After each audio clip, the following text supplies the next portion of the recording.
Ça fait beaucoup de joie que nous nous retrouvons pour partager la parole du Seigneur, particulièrement sur notre thème, l'ordre divin, l'organisation divine. Nous sommes en train d'aller vers la fin de cette série. J'espère que vous avez compris. Nous avons expliqué depuis le début qu'il y a deux grandes formes d'organisation. L'organisation qu'on appelait humaine, qui est basée sur l'ordre, l'agencement des choses à l'extérieur dans le visible, et l'organisation que nous avons appelée l'organisation divine. L'organisation humaine peut satisfaire à des besoins naturels, à la circulation, à l'épanouissement des choses sur le plan physique, mais cette organisation-là est limitée.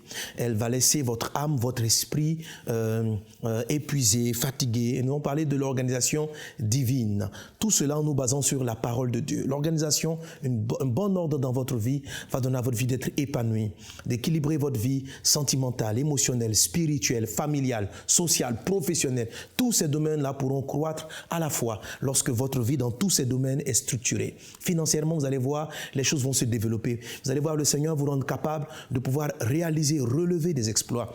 Tous les grands hommes de Dieu que vous avez vus bâtir de grands projets n'ont jamais eu, en tout cas je n'ai jamais entendu le témoignage d'une seule personne qui avait au départ du ministère les moyens suffisants pour réaliser les exploits et les choses que Dieu a réalisées au travers de lui. Non, il y a eu une forme d'organisation qui était mise en place, qui était donc l'organisation de ses finances, l'organisation de son temps, l'organisation de sa gestion, etc. Mais une mauvaise organisation de votre temps, ça veut dire votre temps est organisé selon les principes humains, peut créer dans votre vie la dépression, le stress, les angoisses, peut troubler votre couple, votre famille et beaucoup de choses de votre vie. Une organisation équilibré selon le monde de vos finances peut peut-être bénir vos finances, faire prospérer vos finances et laisser les autres domaines de votre vie vraiment en destruction, dans un mauvais état.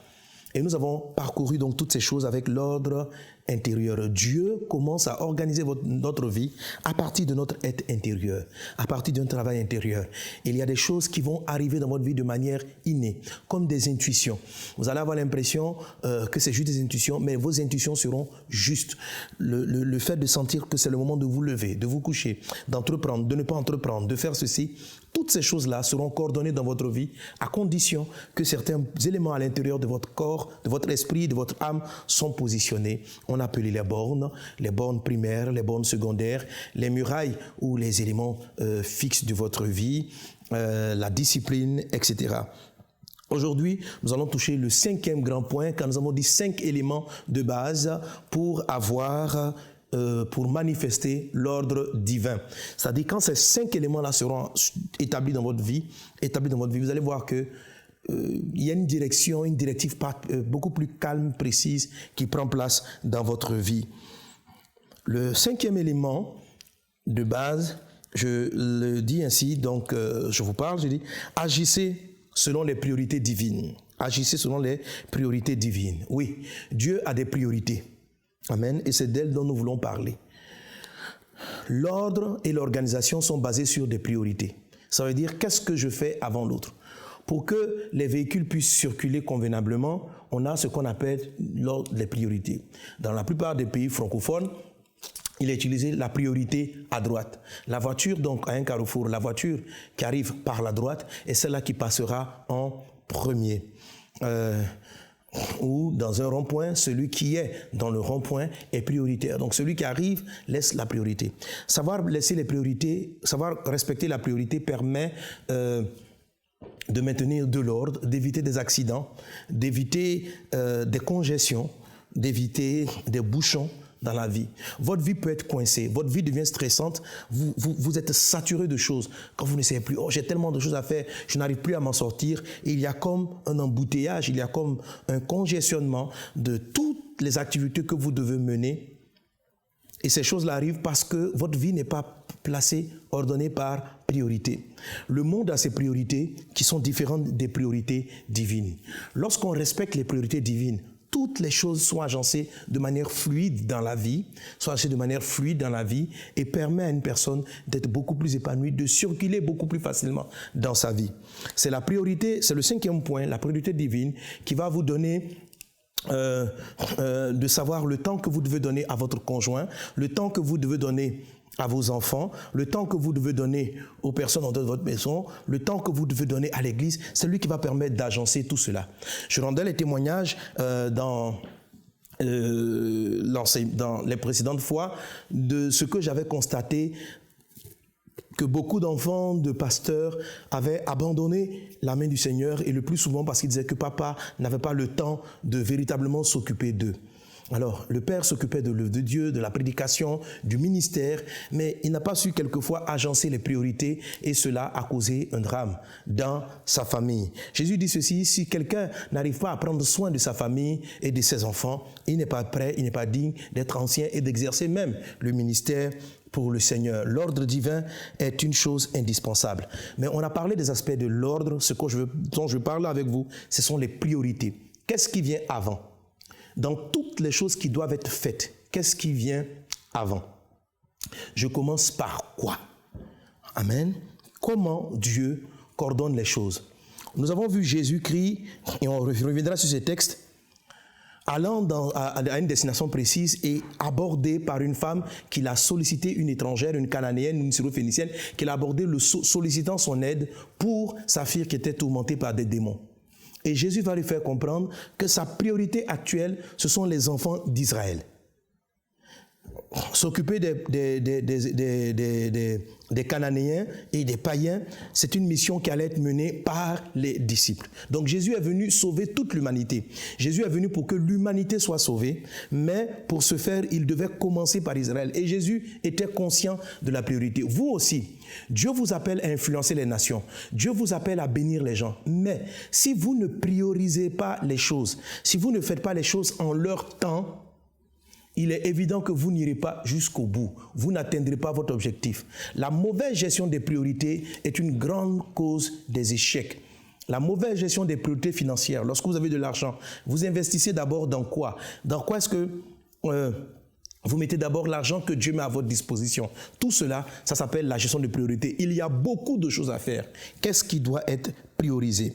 Dieu a sa priorité. Dieu a ses propres priorités et nous allons apprendre parce que l'univers entier est basé sur le principe des priorités divines. Lorsqu'on les applique, cela produit des résultats. Les priorités appliquer les priorités nous amène à vivre des sacrifices parce que quelquefois on laisse tomber certaines choses pour les reprendre plus tard. On laisse tomber ces choses pour les reprendre plus tard. Une voiture peut être pressée, mais parce qu'elle arrive, elle n'a pas la priorité, elle doit attendre pour que l'autre voiture puisse passer. C'est comme ça l'ordre de la priorité. Ça peut donner l'impression de perdre quelquefois, mais c'est indispensable pour que tout puisse bien circuler et que les choses soient traitées convenablement. Dis avec moi la priorité. Ok. Je vais vous... aussi encore parlant de la gestion des priorités, toucher le point en ce qui concerne votre force. Lisons l'évangile de Marc, chapitre 5, verset 30. Il est dit, Jésus connut aussitôt en lui-même qu'une force était sortie de lui, et se retournant du milieu de la foule, il dit, qui a touché mes vêtements? Luc 6, 19. Et toute la foule cherchait à le toucher, parce qu'une force sortait de lui et les guérissait tous. Alors, la gestion des priorités va permettre de gérer aussi efficacement vos aptitudes, vos capacités et vos forces. Dans ces deux textes, il est dit qu'il y a une force qui sortait de Jésus. En Marc 5:30, la femme cananéenne a touché Jésus. Jésus dit, une force est sortie de moi. En Luc 6:19, la foule cherchait à le toucher parce qu'il y a une force qui sortait de lui. La force sortait. Chaque fois que vous aidez, que vous saluez, que vous parlez, que vous souriez, vous dépensez de l'énergie. Vous dépensez de l'énergie. Vous dépensez de l'énergie à être affectueux. Vous dépensez de l'énergie à être affable. Vous dépensez de l'énergie à être bon. Vous dépensez de l'énergie en prêchant. Vous dépensez de l'énergie, etc. Et cette énergie-là n'est pas infinie.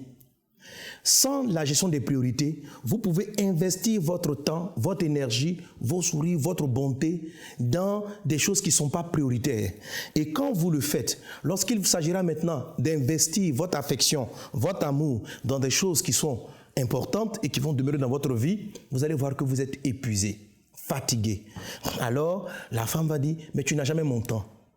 Tu n'as plus mon temps. Le mari disait à la femme, mais tu n'as plus le temps. Chaque fois que tu arrives, tu es fatigué, tu dors. On ne peut pas parler, on n'a pas l'occasion de causer, tu n'as pas mon temps, tu as le temps de ceci, de beaucoup d'autres choses. Et le mari peut dire, je suis exténué, tu vois, j'ai passé tout le temps au travail, on avait tellement de boulot. Est-ce que vous êtes en train de suivre l'ordre prioritaire? Vous savez, si ces faits-là continuent ainsi, si vous continuez dans cet ordre des choses, ce qui va se passer, c'est que même si vous n'allez pas au divorce parce que vous êtes chrétien, votre foyer ne va pas connaître le bonheur. À un moment donné, votre foyer va manquer d'épanouissement. Pas parce que vous n'aimez pas votre conjoint, pas parce que vous n'aimez pas vos enfants, mais parce que vous avez déployé toute votre énergie au boulot et vous avez gardé très peu de force pour la famille, pour les enfants. Et vous pouvez passer toute votre vie ainsi. Beaucoup de personnes, à la fin de leur jour, se sont rendus compte qu'ils n'ont pas pris le temps pour des choses qui avaient de la valeur pour eux. Comment Dieu nous permet-il, dans la force qui sort de nous, comment Dieu va-t-il nous permettre de la gérer efficacement, de faire en sorte qu'elle soit donnée à ce qui est prioritaire? C'est ce que va nous permettre de comprendre ce 5e point, la gestion des priorités selon Dieu. Alors, regardons Jésus un peu dans sa gestion des priorités. En Matthieu chapitre 15, verset 21, le texte dont je parlais tantôt, il est dit « Jésus étant parti de là se retira dans le territoire de Tyr et de Sidon. Et voici une femme cananéenne qui venait de ces contrées lui cria « Aie pitié de moi, Seigneur, fils de David, ma fille est cruellement tourmentée par le démon. » Il ne lui répondit pas un mot. Et ses disciples s'approchèrent et lui dirent avec instance, « Renvoie-la, car elle crie derrière nous. » Il répondit, « Je n'ai été envoyé qu'aux brebis perdues de la maison d'Israël. » Je n'ai été envoyé qu'aux brebis perdues de la maison d'Israël. Est-ce qu'on est ensemble? Je saute, je vais... le verset 26, il répondit, « Il n'est pas bien de prendre le pain des enfants et de le jeter aux petits chiens. » Alors voici une belle aventure de Jésus par rapport aux sollicitations. Pourquoi nous parlons des priorités? Parce que la vie va vous solliciter plusieurs fois. Il y aura de nombreuses sollicitations.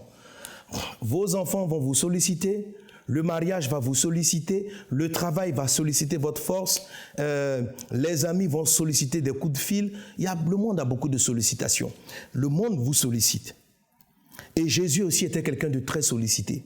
Donc les forces dont nous disposons, émotionnelles, physiques, spirituelles ou autres, sont épuisables. Elles ont besoin de se renouveler. Même Dieu s'est reposé, et on parlera de cela le 7e jour. Dieu a récupéré. Dieu s'est reposé. Donc, toutes nos forces ont besoin de se renouveler. Mais le monde nous sollicite énormément. Rappelez-vous le témoignage que je vous ai donné de ce frère qui a péché, est tombé dans le péché parce que Satan a permis qu'il ait de nombreuses sollicitations.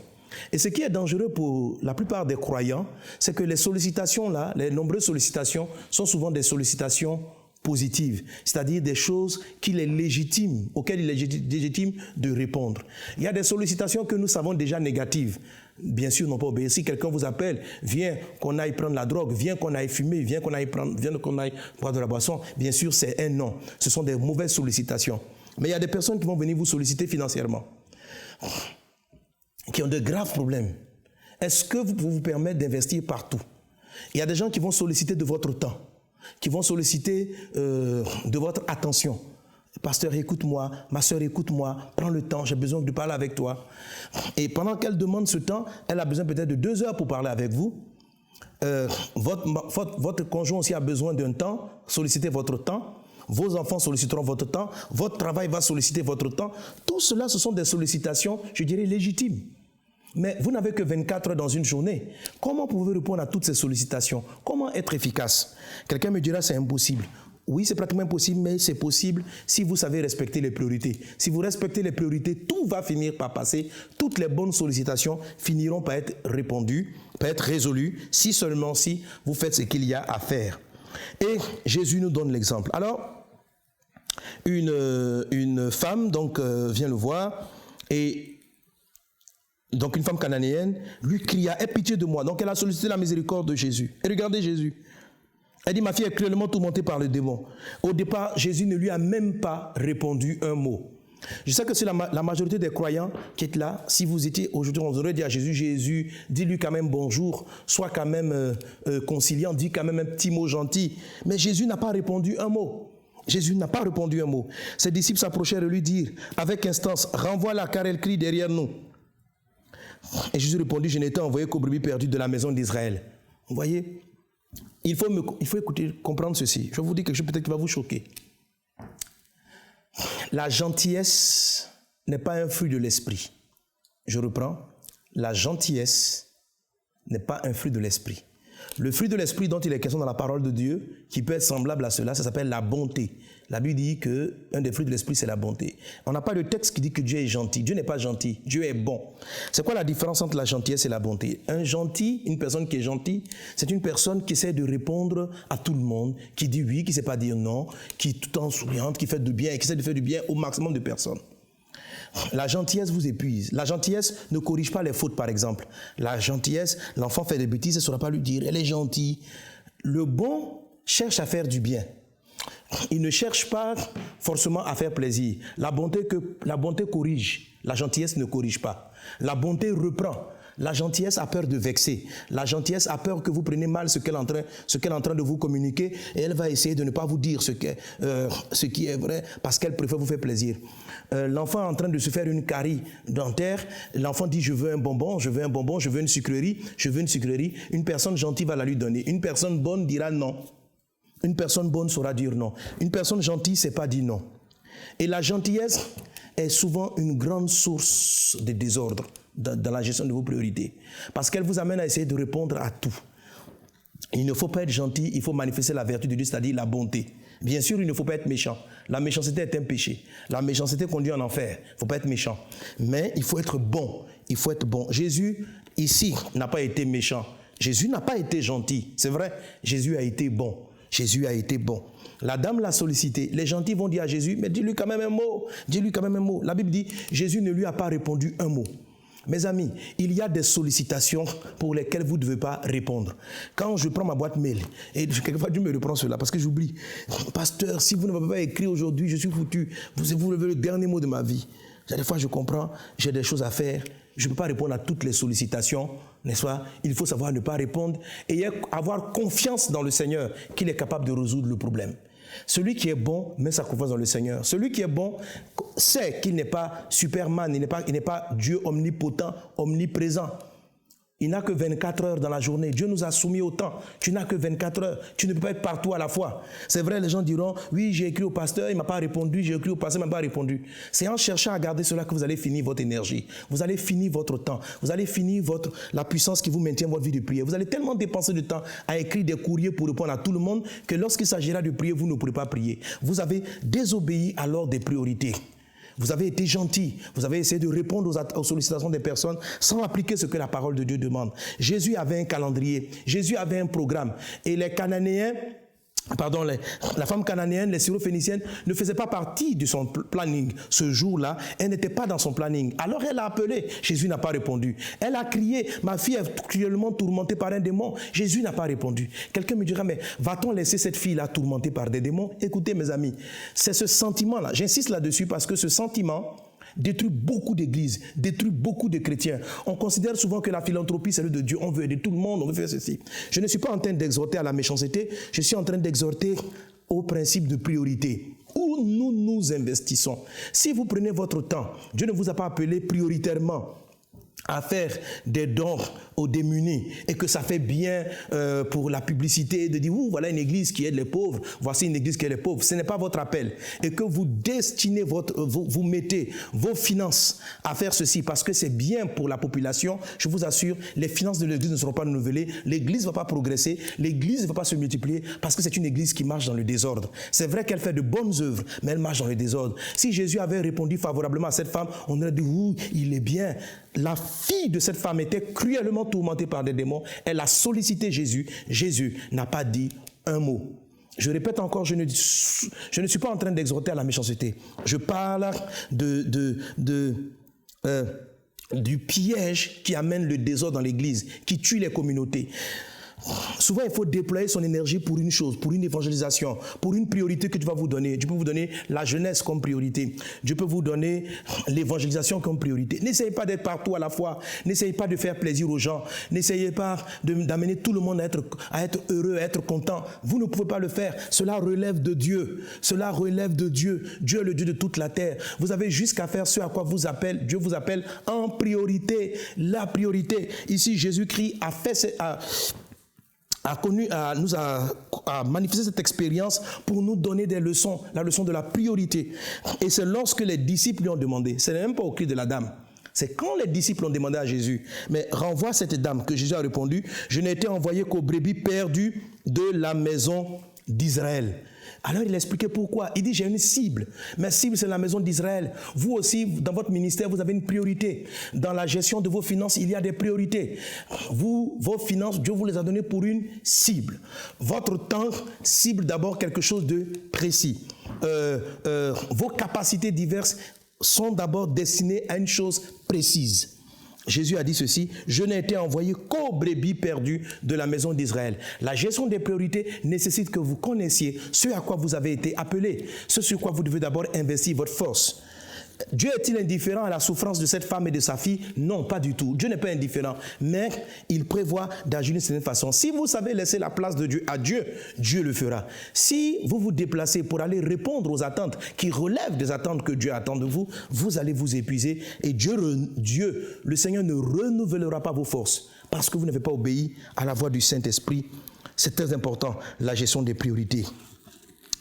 C'est pour ça qu'il est dit en Ecclésiaste 3:1, il y a un temps pour tout, un temps pour toutes choses sous les cieux. Tant qu'on est sous la terre, on est soumis au temps. On est soumis au temps et on doit savoir faire les choses en leur temps. Ecclésiaste 8:6, car il y a pour toutes choses un temps et un jugement. Il y a pour toutes choses. Il y a le temps où vous devez prêcher en public, où vous devez prêcher discrètement. Chaque chose est en son temps. Et la gestion des priorités vous apprend à coordonner cela. Que Dieu vous donne de vivre les priorités dans le nom de Jésus. Que Dieu vous donne de marcher dans les priorités dans le nom de Jésus. Alors, Jésus pouvait dire en Matthieu chapitre 16, verset 3, « Vous savez discerner l'aspect du ciel et vous ne savez discerner le signe des temps. » Oui, mes amis, Dieu veut qu'on apprenne à discerner le temps des choses. Dieu veut qu'on apprenne à connaître le temps des choses. Alléluia. Alors, la première clé pour pouvoir respecter le principe des priorités divines, c'est la quatrième clé qu'on a utilisée la dernière fois, c'est-à-dire savoir discipliner vos émotions. Savoir discipliner vos émotions. Quand les envies vous amènent à faire des choses négatives, on comprend qu'on ne doit pas le faire. Mais quelquefois, les envies vous amènent à faire des choses qui plaisent à tout le monde. Il faut savoir, lorsqu'elles ne font pas partie de votre priorité, et pouvoir vous focaliser sur ce qui est prioritaire. Les autres choses, vous devez être quand même capable de prier pour elles et demander la grâce de Dieu, afin que la grâce de Dieu puisse agir et résoudre effectivement le problème.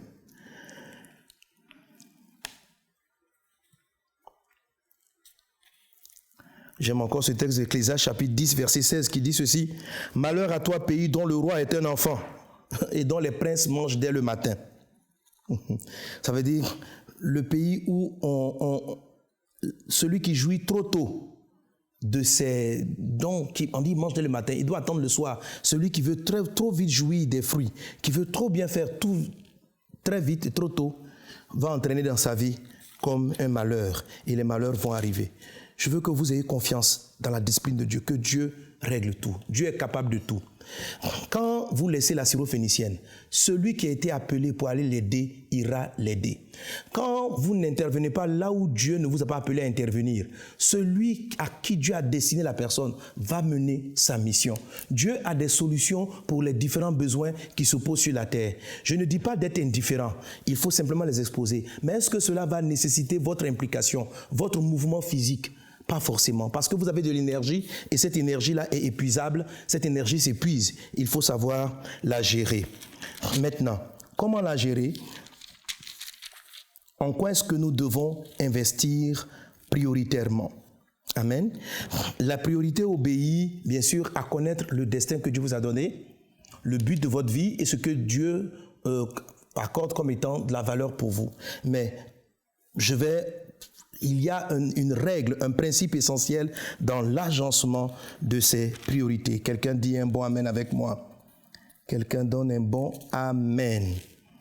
Alors, Jésus, en parlant avec la Cananéenne, parce qu'elle va insister, nous revenons donc à ce texte de Matthieu chapitre 15. Donc je reprends à partir du verset 23. Il ne lui répondit pas un mot, et ses disciples s'approchèrent lui dire avec instance, renvoie-la, car elle crie derrière nous. Verset 24, il répondit, je n'ai été envoyé qu'aux brebis perdues de la maison d'Israël. Mais la femme vient se prosterner devant lui, disant, Seigneur, secours-moi. Il répondit, il n'est pas bien de prendre le pain des enfants et de le jeter aux petits chiens. Oui, Seigneur, dit-elle, mais les petits chiens mangent les miettes qui tombent de la table de leur maître. Alors Jésus lui dit, femme, ta foi est grande, qu'il te soit fait comme tu veux. Et à l'heure même, sa fille fut guérie. Amen. Bien sûr, gloire à Dieu, cette histoire se termine glorieusement. Amen. La fille de la dame a été guérie parce que cette femme-là a su manifester la foi.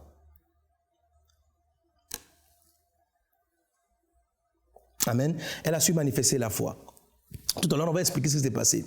Mais Jésus nous donne des leçons en ce qui concerne la gestion des priorités et c'est ce qui m'intéresse particulièrement. Verset 26, il dit ceci.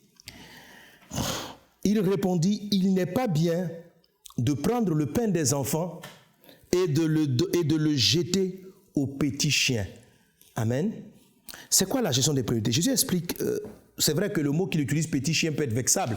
Je crois que beaucoup d'entre nous, si c'était à la place de la femme cananéenne, lorsqu'ils allaient entendre de tels propos de Jésus, ils se seraient élevés pour lui dire, quoi? C'est moi que vous appelez petit chien? Mais dans ce cas-là, gardez vos miracles. Voilà, je suis quand même une personne digne. Non, Jésus n'était pas en train d'injurier la personne. Il nous donnait la leçon qu'il a été envoyé aux brebis perdues de la maison d'Israël. 1. Lorsqu'une chose n'est pas votre priorité et que vous donnez le pain, ici la priorité, les enfants d'Israël sont les enfants dont il parle. Jésus donc, le pain dont il est question, c'est l'onction de Jésus, sa capacité à guérir les malades, comme je dis, sa force spirituelle. Il dit ceci, je ne peux pas prendre la force qui est destinée aux enfants et la donner à ceux à qui elle n'est pas destinée prioritairement. Je ne peux pas prendre cette énergie-là qui est destinée aux enfants d'Israël et l'accorder et la donner à ceux à qui elle n'est pas destinée en priorité. Et c'est ce qu'il appelait donc les petits chiens. Elle s'appelait donc les petits chiens. La règle de Jésus est très importante. Dans votre vie, pour connaître l'ordre de priorité, il faut savoir discerner qu'est-ce qui est enfant et qu'est-ce qui est petit chien. Dans vos finances, vous devez savoir qu'est-ce qui est enfant, qu'est-ce qui est petit chien. Si vous investissez vos finances, vos 24 heures de la journée, vos 30 jours ou 30 jours, vos 7 jours de la semaine, vos 30 ou 31 jours du mois, vos 52 semaines de l'année, si vous les investissez mal, si vous prenez votre temps dans ce que la Bible appelle pour vous des petits chiens, la Bible dit quoi? Les petits chiens vont les dévorer, ils vont venir contre vous et vont vous détruire. La Bible dit ceci, on ne jette pas les pains aux pourceaux et aux petits chiens. Sans quoi, ils finissent, ils les détruisent, ils les mangent et après, ils se dressent contre votre vie. Ils se dressent contre votre vie. Si vous partez aider ce qui n'est pas votre enfant l'enfant que Dieu vous a donné, c'est-à-dire l'activité prioritaire, le ministère prioritaire, si vous ne vous investissez pas prioritairement là-dessus, que vous partez investir votre temps dans ce que la Bible appelle des petits chiens, sachez-le, ça se retournera contre vous. Un jour, vous allez dire, cet homme-là, je l'ai aidé. C'est moi qui l'ai fait monter. J'ai fait ceci pour lui. J'ai fait ceci pour elle. J'ai investi dans sa vie. Aujourd'hui, voilà qu'elle est en train de me le rendre. Voilà ce qu'elle fait. Oui, vous avez souvent investi du temps d'enseignement, du temps d'encadrement dans des personnes qui n'étaient pas votre priorité selon Dieu. Vous avez mis de l'énergie et après ça vous retombe là-dessus. Vous avez été bon. Les personnes vous ont sollicité pour venir les aider. Viens m'aider, viens faire ma maison, viens faire ceci. Et pour vous, waouh, c'est super. Vous êtes partis. Mais ce sont les petits chiens. Et tout cela revient contre votre vie. Tout cela revient contre votre vie. Mais que cela ne soit pas votre partage dans le nom de Jésus. Que cela ne soit pas votre partage dans le nom de Jésus. Alors, la grande leçon de Jésus, sachez discerner dans votre vie qu'est-ce qui est petit enfant et qu'est-ce qui est petit chien. Alors, on va essayer de faire un exercice. OK. Il y a un temps pour pour Dieu, votre relation avec Dieu. Vous avez 24 heures dans la journée, un temps pour votre relation avec Dieu. Il y a un temps pour votre relation affective avec votre conjoint. Il y a un temps pour votre relation affective avec vos enfants. Il y a un temps pour votre relation affective avec vos collègues de bureau, avec vos amis, avec vos parents et toutes ces personnes. La vie ne va pas vous envoyer les sollicitations en ordre. La vie va très souvent vous envoyer les sollicitations en même temps. Quand le diable vous tente, rappelez-vous de cette histoire de ce jeune homme, les sollicitations viennent en même temps. Maman, l'épouse a besoin, maman vous appelle, les enfants ont besoin, le travail a besoin de vous, tout le monde a besoin de vous. En tout cas, au moins 5 à 6, 7 sollicitations jaillissent dans votre vie pratiquement au même moment. Lorsqu'elles arrivent en ordre, en rang, c'est beaucoup plus facile. Amen. Vous savez comment gérer. Mais quand tout survient simultanément, comme ce fut le cas de Jésus, il va en mission, il y a une femme qui l'appelle. Que faut-il faire? Il est important de savoir discerner, si vous avez du temps, entre votre épouse et vos enfants, qui est enfant, qui est petit chien. Amen. Ça veut dire, qui est prioritaire entre votre conjoint et vos enfants? Vous avez les moyens, de l'argent pour mettre vos enfants à l'école, pour payer des besoins. Et puis votre père ou votre mère vient solliciter la même somme d'argent pour un besoin. Qui est prioritaire? Qui est enfant, qui est petit chien? Dans cette situation, vous apprenez qu'un ami est à l'hôpital, il faut urgemment lui envoyer un bien, quelque chose pour l'aider. Sollicitation de vos finances. Pendant le même temps, vous avez prévu avec ce même argent faire une sortie de vacances avec vos enfants. Si vous faites cet investissement, pas de vacances pour les enfants. Dans cette situation, qui est enfant, qui est petit chien? Les vacances ou la sollicitation de l'ami malade à l'hôpital? Voici la grande question qu'il faut être capable de répondre et que l'ordre des priorités divines vous aidera à répondre. L'ordre du humain, l'organisation humaine a une mauvaise gestion de ses priorités. Et en les gérant mal, elle crée bien sûr donc un embouteillage parce que ces priorités-là sont éternelles. J'ai vu des messieurs, comme je disais tantôt, en écoutant cet enseignement, qui m'ont dit, pasteur, si je savais ça, je n'aurais pas perdu aujourd'hui mon foyer. Ils ont vécu, ils se sont mariés, au départ très heureux avec leur conjoint. Et puis après quoi, les enfants sont venus. Madame a pris beaucoup de temps pour les enfants. Le couple qui avait l'habitude de sortir, de se faire des restaurants, n'avait plus le temps de faire des restaurants. La priorité, c'était le travail, les enfants.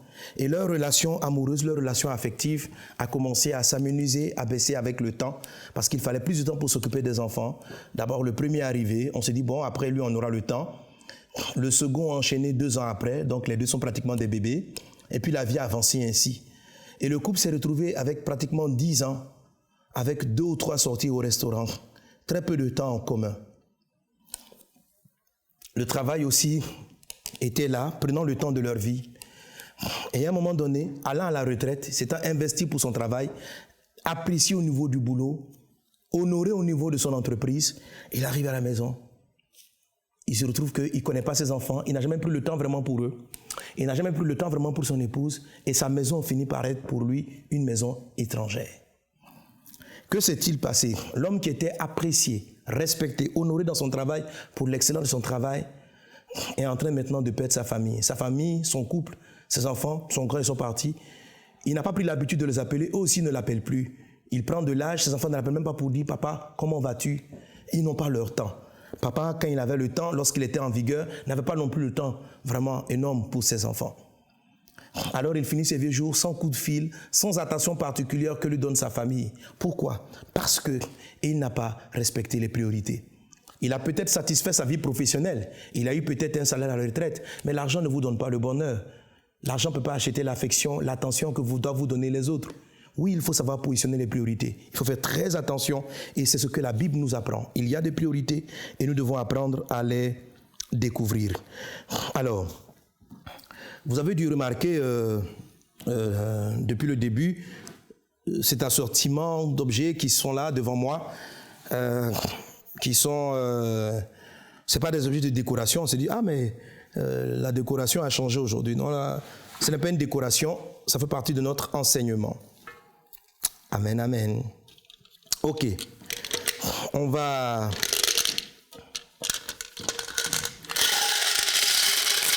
apprendre certaines choses. Ce sont des choses naturellement que nous connaissons et on va essayer de les illustrer, l'ordre des priorités au travers de tous ces objets que nous disposons. Voilà. J'ai plusieurs carafes et je vais pratiquement utiliser deux principales.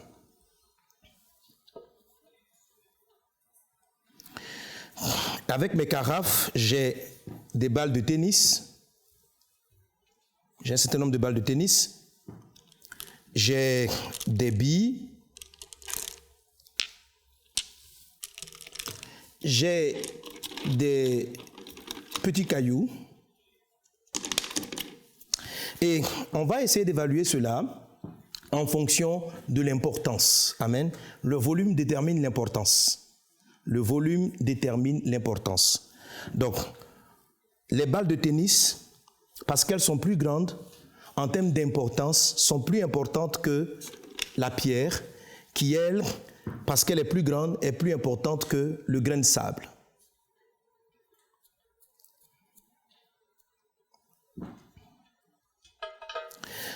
La carafe qui est là, que je tiens vide, représente une vie, votre vie. Ça représente votre vie, votre temps et les choses que vous mettez dans votre vie. Par là, on va comprendre la règle de la priorité. Ok. Alors,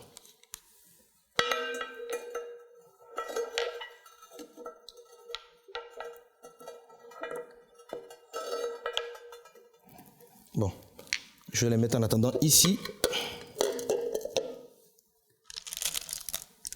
pour qu'on comprenne notre illustration.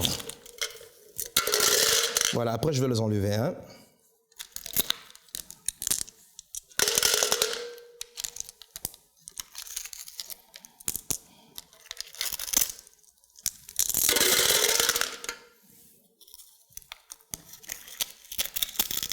Voilà. J'ai cette carafe-là.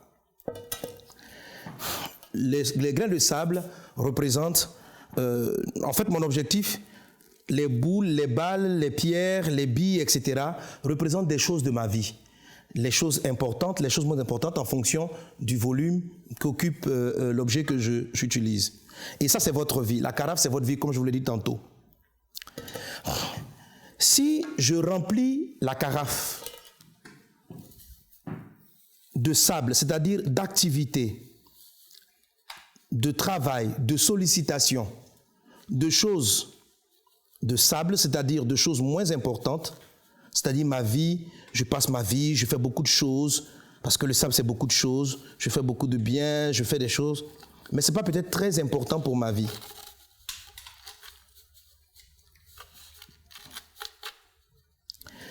Si ma vie est remplie de sable, c'est-à-dire de choses moins importantes, je ne pourrai pas mettre dans la même carafe les choses les plus importantes, c'est-à-dire les balles ne pourront pas entrer. Elles n'ont plus de place. Le sable occupe toute la place. Le sable ne donne pas l'occasion à ce qui est important. La balle, c'est ce qui était important pour moi. C'est ce qui a de l'importance. La balle n'arrive pas à entrer à l'intérieur.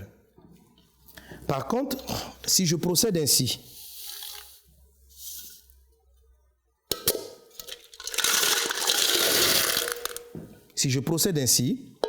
dans la carafe, si je mets d'abord les balles de tennis, c'est-à-dire les choses qui ont le plus d'importance, voilà, je peux remplir ma carafe qui est ma vie, qui est mon temps, qui est tout, de balles de tennis. Après cela, je peux même mettre à l'intérieur mes morceaux de cailloux.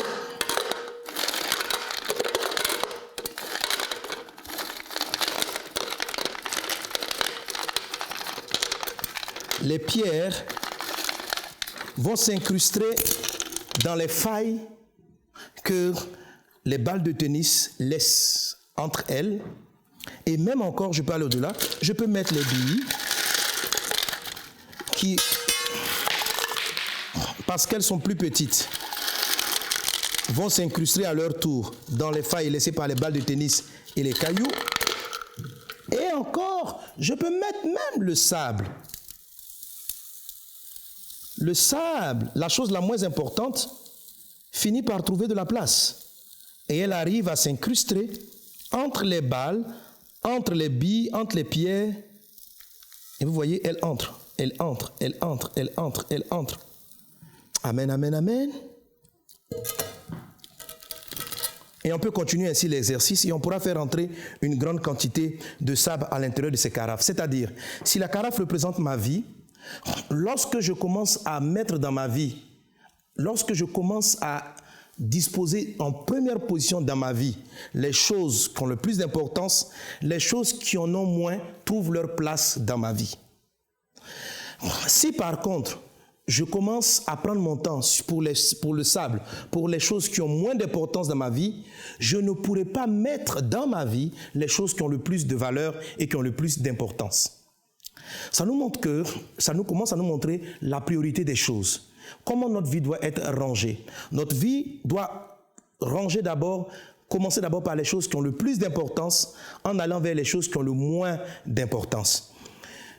L'erreur qui crée le désordre dans la vie de beaucoup de gens, c'est de dire par exemple, c'est vraiment important pour moi d'écrire un livre. C'est plus important pour moi d'écrire le livre que d'aller rendre visite à la sœur Gasparette. Parce que le livre que je vais écrire va bénir plusieurs personnes. Et la sœur Gasparette, elle a un besoin urgent, elle a un besoin pressant. Je vais essayer rapidement de m'occuper d'elle. Alors, si visiter la sœur Gasparette et écrire mon livre sont deux sollicitations qui sont importantes quelque part. Mais pour moi, le livre a beaucoup plus d'importance que les besoins de la sœur Gasparette. Si je commence mon programme de la journée et je mets dans ma vie à m'occuper des problèmes comme ceux de la sœur Gasparette, que cela remplit ma vie, je n'aurai pas le temps d'écrire mon bouquin. Je n'aurai jamais le temps d'écrire mes livres. Et mon livre est plus important pour moi, mais je ne pourrai pas le faire. Parce que j'ai commencé ma journée, j'ai commencé mon temps par investir. Je me suis dit, bon, je vais me débarrasser rapidement de la visite à Gasparette. Je vais faire rapidement ces petites choses. Parce que le sable, en fait, on se dit qu'on va toujours l'évacuer assez rapidement. Mais le sable, les graines de sable, il y en a vraiment beaucoup. La vie a plein de sable. Partout, il y a du sable. Et ces genres de choses-là nous sollicitent, on va rendre visite à un tel, on va faire ceci, on va faire cela. Lorsque ces éléments-là remplissent notre vie, les choses qui ont de l'importance pour nous ne remplissent pas, ont des problèmes à s'insérer dans notre quotidien, à s'insérer dans notre vie de tous les jours. C'est cela que nous montre l'exemple des carafes, des balles de tennis, des billes et des morceaux de pierre. Par contre, lorsque je commence par investir mon temps dans mon livre et dans les choses qui ont de la valeur, qui ont beaucoup plus d'importance pour moi, je vous assure, je trouverai le temps, à un moment donné, d'aller voir Gasparette. Et c'est ce que Jésus voulait nous donner. Sa priorité, c'était de s'investir en ce qui concerne les enfants d'Israël. Sa priorité était de les guérir. Il dit ceci, je commence d'abord par les enfants d'Israël, je m'occupe d'eux. Et la femme cananéenne, car vous allez me dire, mais elle a été guérie, pardon, sa fille a été guérie, c'est vrai, mais regardez, elle a compris la sagesse de Jésus. Lorsque Jésus lui a dit, on ne prend pas le pain des enfants pour le donner aux petits chiens, voilà sa réponse. Elle a dit ceci, oui Seigneur, mais les petits chiens, ils mangent les miettes. Alors, ça veut dire quoi ? Que Jésus n'a pas guéri cet enfant, n'a pas guéri la fille de cette dame avec sa puissance, il a guéri avec les miettes. Elle dit, les petits chiens, ils sont autour de la table. Et quand les enfants mangent, il y a toujours des restes. C'est ça le principe. Amen. Voilà les miettes de la vie. Une fois que les enfants sont nourris par les choses les plus importantes, on a tout le temps de la place pour les miettes. C'est ce dont la femme parle. L'histoire de Jésus nous donne ici une grande histoire de la gestion des priorités. Il ne faut pas d'abord nourrir les petits chiens. Il faut d'abord nourrir les enfants et il y aura toujours des miettes pour les petits chiens. Jésus voulait guérir aussi cette fille qui était tourmentée par les démons. Jésus voulait la délivrer. C'est vrai que c'était sa volonté de la délivrer, mais il voulait nous enseigner le principe important de l'ordre. Et cette femme-là a manifesté la foi suffisante. Jésus n'a pas eu besoin de se déplacer. Souvent, quand c'était le cas des Israéliens, Jésus se déplaçait pour aller chez eux. Mais pour elle, il n'a pas eu besoin de le faire. Les miettes, c'est qu'il est resté simplement là. Et les miettes de Jésus sont suffisantes pour guérir et pour résoudre n'importe quel problème. Chers amis, ayons confiance en Dieu. Investissons dans les choses qui sont prioritaires, dans les choses qui ont le plus de valeur, dans les choses qui ont le plus d'importance. Alors, Dieu trouvera de la place. Il y aura toujours de la place pour ce qui a moins de la valeur. Si vous mettez dans votre vie ce qui a moins de la valeur, a moins de valeur, si vous investissez dans les choses qui ont moins de valeur, je vous assure, vous n'aurez pas le temps de faire ce qui est important. Et vous finirez votre vie en vous rendant compte que les choses essentielles de votre vie, vous ne les avez pas faites, vous les avez manquées. Le sable et les petits chiens vont souvent être autour de vous, vont souvent vous solliciter, vont souvent solliciter votre visite, vos rendez-vous, votre attention. Mais vous devez faire la différence. L'ordre divin, c'est ce que Jésus-Christ nous a montré. Jésus nous a appris en Matthieu chapitre 15, dans l'histoire de cette femme avec la femme cananéenne, qu'il faut savoir être dur sur soi-même, savoir se discipliner, parce que c'est là qu'intervient la notion de la discipline. Il faut savoir se discipliner pour subvenir d'abord aux besoins des enfants et puis croire en la grâce de Dieu pour subvenir aux besoins des petits chiens. Amen, amen. Quelqu'un est-il avec moi? Maintenant, la question à laquelle il faut répondre, comment on arrive à savoir qui est enfant, qui est petit chien? Comment je reconnais ce qui est une boule dans ma vie et ce qui est un sable dans ma vie? Quand mon livre à écrire, et Gasparet a aidé, ça peut être important. Mon livre à écrire aussi, c'est important. Entre les deux, comment j'évalue la chose? La femme cananéenne demande une guérison. Israël aussi demande des guérisons. Voilà deux peuples. Pourquoi Jésus choisit les Israéliens au détriment des Cananéens? Qu'est-ce qui l'amène à déterminer que les enfants, ce sont les Israéliens et que les petits chiens, dans ce cas-ci, sont les Cananéens? Notez que la définition de petit chien et enfant est quelque chose de relatif. Il ne s'agit pas de nommer quelqu'un définitivement petit chien ou enfant. C'est une chose relative. Entre votre enfant et votre épouse, il y a entre eux quelqu'un qui est petit chien, quelqu'un qui est enfant. Comment on fait pour le découvrir? Entre votre boulot, le travail que vous faites tout le temps, et votre famille, il y a quelqu'un qui est enfant, il y a quelqu'un qui est petit chien. Comment il faut le déterminer? Tout le temps que vous prenez au travail par rapport à votre famille, qui nécessite le premier investissement? Le monde et l'organisation divine va toujours vous dire ceci: l'investissement le plus important, c'est où tu gagnes de l'argent. Alors, le monde va vous prendre votre temps pour de l'argent. Vous allez investir pour de l'argent. Mais l'argent n'est pas la chose la plus importante. Quand vous allez avoir de l'argent, vous aurez de l'argent. Si le côté affectif, le côté émotionnel, parce que pourquoi on cherche de l'argent? C'est pour être épanoui. L'homme ne doit pas seulement nourrir le corps physique, il y a aussi l'âme à nourrir, il y a aussi l'esprit à nourrir. Si vous nourrissez seulement votre corps, vous allez vous rendre compte à un moment donné que vous n'avez pas d'affection, vous n'avez pas d'attention. Vous n'avez pas investi pour les choses qui ont de la valeur. Vous avez mis votre temps à courir et à investir au détriment de certaines choses. Le monde, c'est la raison pour laquelle beaucoup de travailleurs dépriment. Ils dépriment. La dépression n'est pas un problème physique, c'est un problème émotionnel. Ils se donnent tellement dans les activités physiques professionnelles et professionnelles, ils investissent tellement au détriment de la nourriture de leur âme et de l'entretien de leur âme et de leur esprit.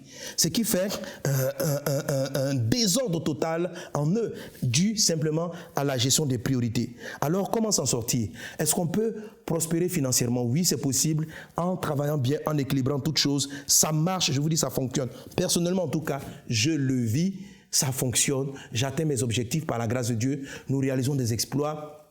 Dieu, dans sa miséricorde, aujourd'hui, je bénis le Seigneur pour les collaborateurs que j'ai. J'ai compris comment est-ce qu'il prend votre esprit lorsqu'il est ordonné et qu'il le met sur vos serviteurs.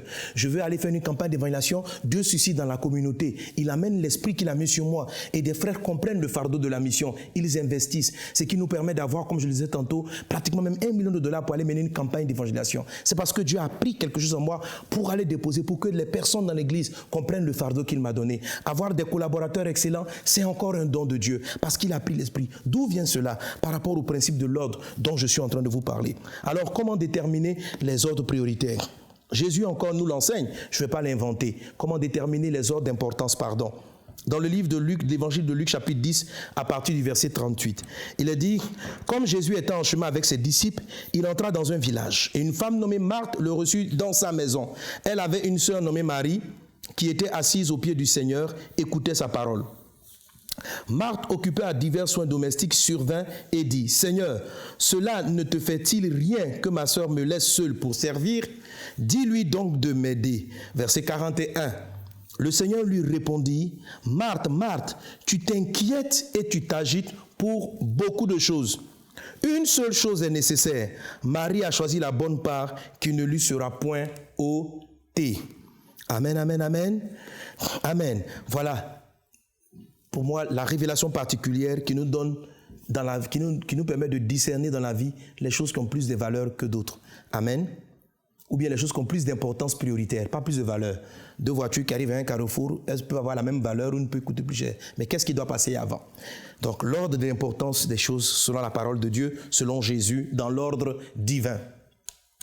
Alors, Jésus arrive chez les sœurs Marthe, Marie et Lazare, leur frère. Il est là, il enseigne, il se met à enseigner. Marthe, voyant Jésus venir de loin, en tant que bonne femme de maison, décide de s'occuper de sa réception. Alors elle peut-être va faire la cuisine, peut-être préparer la chambre où il va se reposer, où il va passer la nuit, etc. Elle s'occupe des soins domestiques. Mais comme Jésus s'est mis simultanément à parler, Marie choisit plutôt de s'asseoir et d'écouter la prédication de Jésus. Donc voilà deux femmes qui font deux bonnes choses. Faut-il s'occuper du logement de Jésus? Oui. C'est important. Faut-il s'occuper de la réception? Faut-il écouter le message de Jésus? Oui, c'est très important d'écouter la prédication de Jésus. Voilà donc deux choses importantes. Marthe estime que ce qu'elle est en train de faire est certainement la chose la plus importante. Parce que Jésus va finir de prêcher, il faut bien qu'il mange, il faut bien qu'il prenne sa douche, et il faut bien qu'il puisse se reposer. Alors Marthe vient interpeller Jésus parce que c'est certainement qu'elle a dû faire des signes à sa sœur pour dire Marie, viens m'aider, mais bien, le lit de Jésus ne va pas se mettre seul, il ne va pas manger comme ça, quand il a fini, il faut... Alors, je sais que la majorité des femmes, certainement, vous serez d'accord avec Marthe, que la chose la plus importante à faire en ce moment-là, c'était de s'occuper de la réception de Jésus. Mais ça ne va pas être la réponse de Jésus. Comme Marthe n'arrive pas à convaincre Marie, Marthe va faire des signes à Jésus et elle va même couper pratiquement la réunion. Elle dit, Maître, ne t'inquiète, voilà, elle dit, Marthe, occupée à divers soins domestiques, survient et dit, Seigneur, cela ne te fait-il rien que ma sœur me laisse seule pour servir? Dis-lui donc de m'aider. Amen. Donc Marthe était en train de servir et Marthe était seule. Elle dit, Seigneur, ça te dit rien? Regarde Marie, je suis en train de servir, de me débattre pour tout. Dis à ma soeur de venir m'aider. Dis-lui donc de m'aider. Et verset 41, Jésus répondit. Le Seigneur lui répondit, Marthe, Marthe, tu t'inquiètes et tu t'agites pour beaucoup de choses. Amen. Jésus n'a pas dit que Marthe s'agitait pour n'importe quoi. Jésus n'a pas dévalué ce qu'elle est en train de faire. Mais il dit, elle est agitée pour beaucoup de choses. Et là, elle va sortir la phrase qui est très importante. Une seule chose est nécessaire. Une seule chose est indispensable. Une seule chose, je pourrais dire encore, est prioritaire. Marie a choisi la bonne part, celle qui ne lui sera point ôtée. Amen. Donc Jésus est en train de dire que entre servir et écouter le message, Marie a pris la bonne part.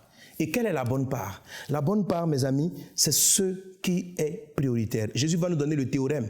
Jésus va nous donner la règle principale pour discerner ce que c'est que la bonne part. Il dit ceci. Marie a choisi la bonne part, ce qui ne sera pas ôté. Alors, selon donc Christ, et ce qui va nous aider à mettre l'ordre divin dans notre vie, c'est que si j'ai deux choses à faire à la fois, celle qui est prioritaire, c'est celle qui ne sera pas ôtée. Autrement dit, celle qui va demeurer le plus longtemps dans ma vie. Amen. Si j'ai deux choses à faire, j'investis d'abord mon temps. Jésus n'a jamais dit qu'il ne faut pas servir. Mais entre servir et écouter la parole de Dieu, quand les sollicitations sont simultanées, concentrez-vous à un moment donné sur la chose dont le service sera le plus long dans le temps. Et puis, après quoi, celui qui sera le moins long dans le temps. Autrement dit, la valeur d'une chose dans la vie d'un croyant est déterminée par la durée dans le temps de cette chose. La valeur de la chose dans laquelle on doit investir est déterminée par la durée de cette chose dans la vie. Alléluia. Alors, cela va nous aider à revenir à nos gadgets là. Amen, amen, amen. Waouh. J'aime cette phrase. Ce qui ne sera pas ôté. Ce qui ne sera pas ôté. Alors avec ce théorème, avec cette règle, on peut déterminer qu'est-ce qui est enfant, qu'est-ce qui est petit chien. Entre votre conjoint et le Seigneur, entre la relation avec votre conjoint et la relation avec Dieu. Qui est enfant, qui est petit chien? C'est-à-dire, qui doit être servi d'abord? Qui est la balle et qui est la bille? Entre le Seigneur et votre conjoint. Votre vie, c'est ce vase. Qui je mets en premier afin de pouvoir mettre les autres par la suite? Si je me trompe, si c'est le Seigneur qui vient en second, qui est moins important que ma relation avec mon épouse, avec mon conjoint, c'est-à-dire, si je me trompe et que je mets les billes avant de mettre la balle, je ne pourrai plus mettre la balle. Mais si par contre je mets la balle avant les billes pourront s'incruster dans les creux laissés par la balle. Mais la balle ne peut pas s'incruster dans les trous laissés par la bille. Comme la balle ne peut pas s'incruster dans le sable. Mais le sable peut rentrer dans une carafe qui est remplie de balles. Alors, entre mon épouse, entre mon conjoint et le Seigneur, qui est enfant, qui est petit chien? Répondez, répondez. Qui est enfant, qui est petit chien? On applique le théorème de Jésus. C'est très simple. Il dit, ce qui ne sera pas ôté. Ok. Dans ma relation avec Dieu et dans ma relation avec mon conjoint, qui va rester le plus longtemps? Qui me sera ôté le premier et qui va rester toujours? Bonne réponse. Le conjoint. Un jour, ton conjoint va partir. Un jour, vous allez mourir, il va partir ou toi tu vas partir le premier. Il te sera ôté ou tu seras ôté. Et tu seras pour l'éternité avec le Seigneur. Donc, entre le Seigneur et l'épouse, qui sera ôté, qui va partir? La règle de Jésus, Marie a choisi la bonne part, ce qui ne sera pas ôté. Et dans ce cas-ci, ce qui n'est pas ôté, c'est la relation avec Dieu. Ça veut dire que dans l'ordre divin, un croyant doit investir d'abord dans sa communion avec Dieu. C'est la priorité. Amen. Parce que nous allons demeurer avec Dieu pour l'éternité. Pour l'éternité. Il ne nous sera jamais ôté.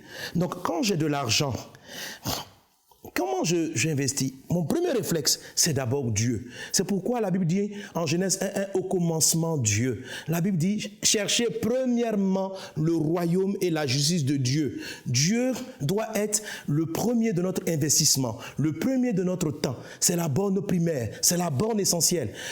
Nous devons nous organiser d'abord à être en communion avec Dieu. À chercher la face de Dieu. Amen. À laisser notre vie être pleine de sa présence. Le matin au réveil, prenez le temps d'abord avec le Seigneur. Si vous commencez votre journée par vous occuper de toutes les choses, vous n'aurez même pas le temps de prier d'ici la fin de la journée. Si vous dites, oh, je règle ceci d'abord, je règle cela d'abord, ça veut dire, si vous mettez les autres choses, l'occupation de vos enfants, de votre épouse, de votre mari, de tout cela, et les amener à l'école, gérer ceci, vous êtes en train de mettre le sable avant les balles. Alors vous allez finir votre journée sans prier. Et quand même vous allez vouloir essayer de prier, vous allez être distrait dans la prière. La règle essentielle, qui sera là, qui sera ôté. Et le Seigneur ne sera pas ôté. C'est pareil dans vos finances. Quand Dieu vous donne de l'argent, vous avez votre salaire, c'est ce qu'on explique avec la dîme. Dieu d'abord. Amen. J'enlève d'abord la partie qui est pour mon Dieu, pour mon adoration à mon Seigneur, pour mon adoration à mon Dieu. C'est ce qu'on appelle la dîme. C'est ce que Abel a fait. Il a offert à Dieu les premiers de son troupeau. Il a d'abord pensé à Dieu. Caïn, par contre, a offert les fruits du sol. Il n'a pas d'abord pensé à Dieu. Il a d'abord pensé à lui-même. Mais Abel a offert les premiers-nés. La notion de premier revient à Dieu. C'est pourquoi il dit chercher premièrement le premier et le plus grand commandement. Tu aimeras le Seigneur ton Dieu de toute ta force. Jésus a dit, celui qui aime son père, sa mère, sa femme, ses amis plus que moi n'est pas digne de moi. Christ, Dieu est le premier qui va solliciter ou à qui nous allons donner notre amour et notre affection. Si vous le faites, toute votre vie sera ordonnée. Vous aurez suffisamment d'amour pour votre épouse. Vous aurez suffisamment d'amour pour vos enfants. La présence de Dieu dans votre vie donne beaucoup de place à votre épouse, à votre travail, à toute autre sorte de choses. Amen. Alors organisez-vous. Si la famille se lève à 6 heures et les enfants commencent à bouger, levez-vous un peu plus tôt. Amen. Dormez un peu plus tôt pour vous lever plus tôt, pour pouvoir prier d'abord, pour pouvoir prendre le temps avec Dieu, pour pouvoir contempler la présence du Seigneur et être rempli de lui. Alors vous allez trouver suffisamment d'attention, suffisamment de présence divine pour aider vos parents, pour aider votre épouse, pour aider vos enfants. Mais si vous commencez par résoudre leurs problèmes, vous serez tellement irritable dans la suite de la journée, vous serez tellement fatigué dans la suite de la journée. que vous allez commencer à mal faire toutes les autres choses. Qu'est-ce que vous avez fait? Vous avez donné le pain des enfants aux petits chiens. Et les petits chiens les ont dévorés et vont revenir contre votre vie. L'ordre divin, c'est commencer par ce qui ne sera pas ôté. Alors, on continue encore avec notre théorème. Hein? Entre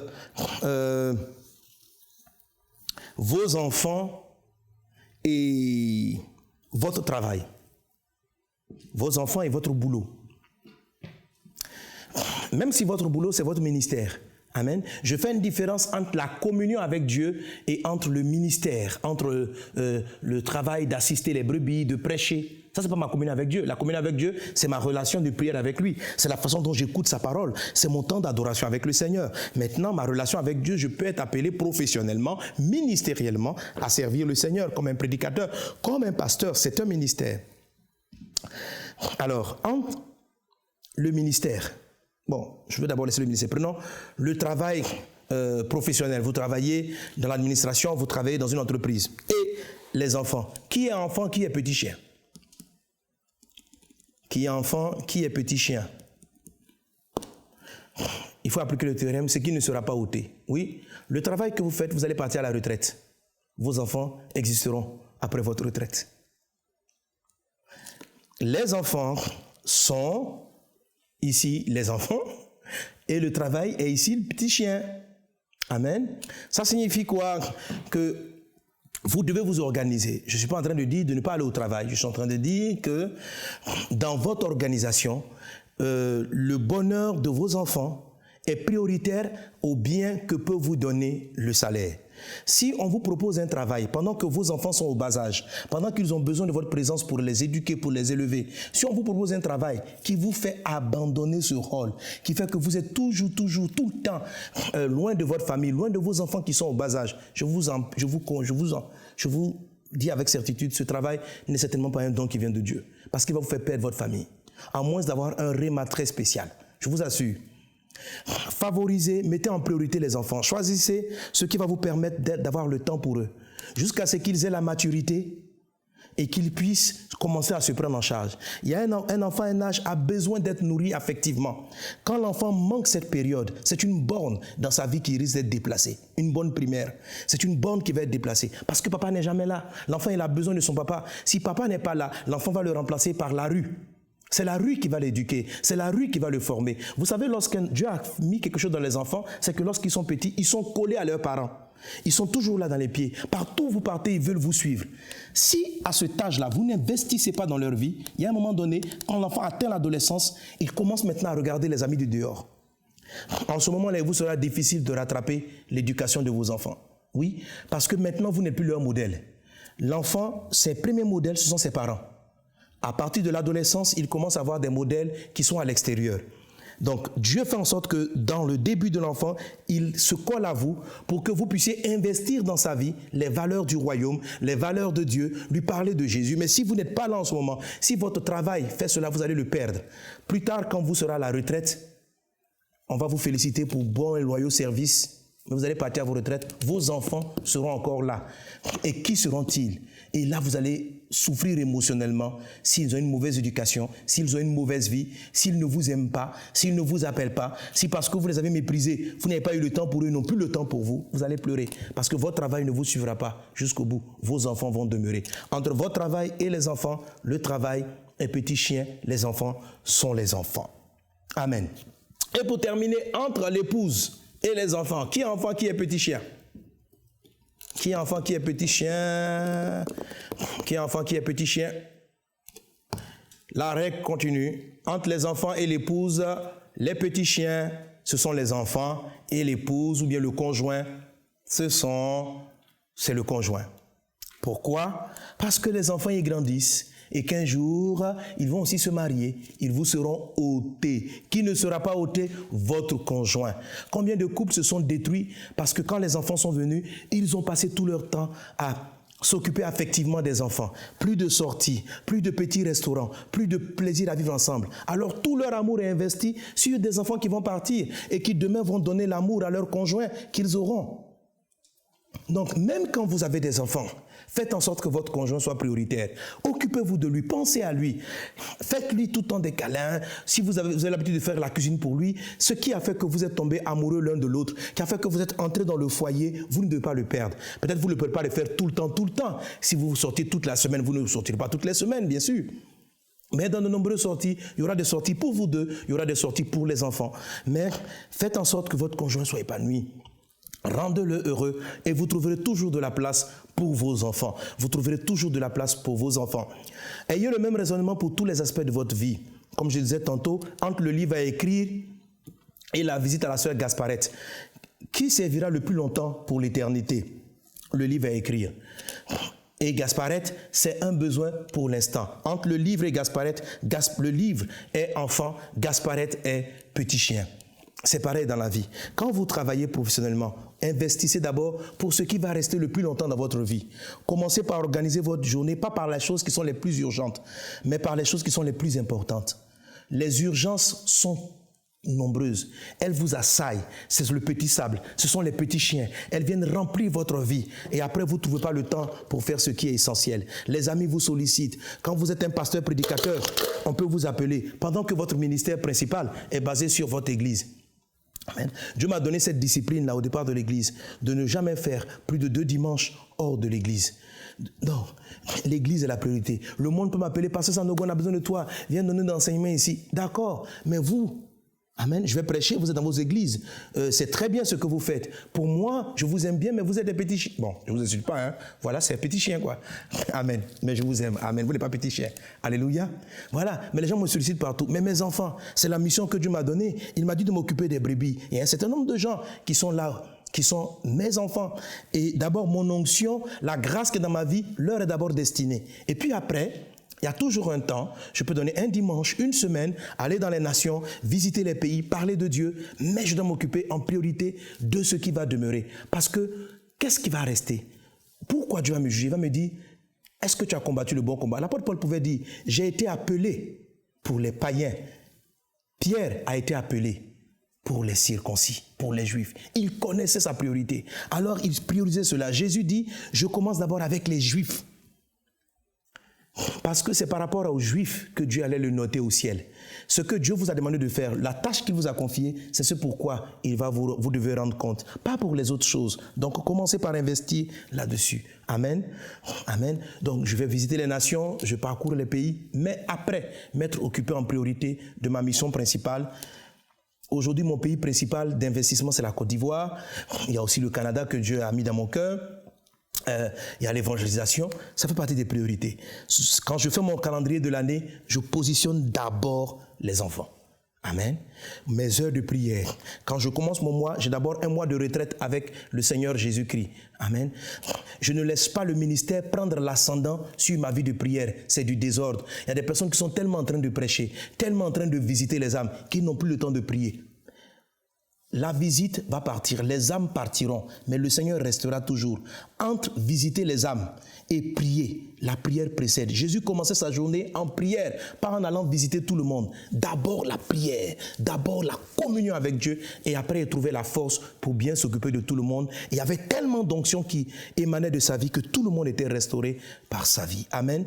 Alors chaque fois que vous avez un choix à faire, entre des amis, entre des personnes, posez-vous toujours la question. Qui est enfant, qui est petit chien? Bon, ne dites pas à l'autre qu'il est petit chien, il va mal prendre. Dites seulement qui est enfant, qui est petit chien, et puis dites qui sera ôté, qui va demeurer dans ma vie. Amen. Que Dieu vous bénisse abondamment. Nous allons arrêter là pour ce point. Il y a encore une petite chose à compléter sur l'ordre des priorités que je dirais pour la dernière session, qui ne sera pas très longue, mais c'est la notion du sabbat, la notion du repos. C'est pendant le jour de sabbat que Dieu renouvelle toutes vos forces affectives, spirituelles, émotionnelles, professionnelles. Alors on parlera pour la prochaine d'une dernière clé de l'ordre divin. Amen. La clé du sabbat, du repos divin. Que Dieu vous bénisse et puis à très bientôt. Amen. Cette émission est rendue possible grâce au précieux soutien des partenaires d'Enseigne-moi Canal International. Retrouvez tous nos programmes sur enseigne-moi.com.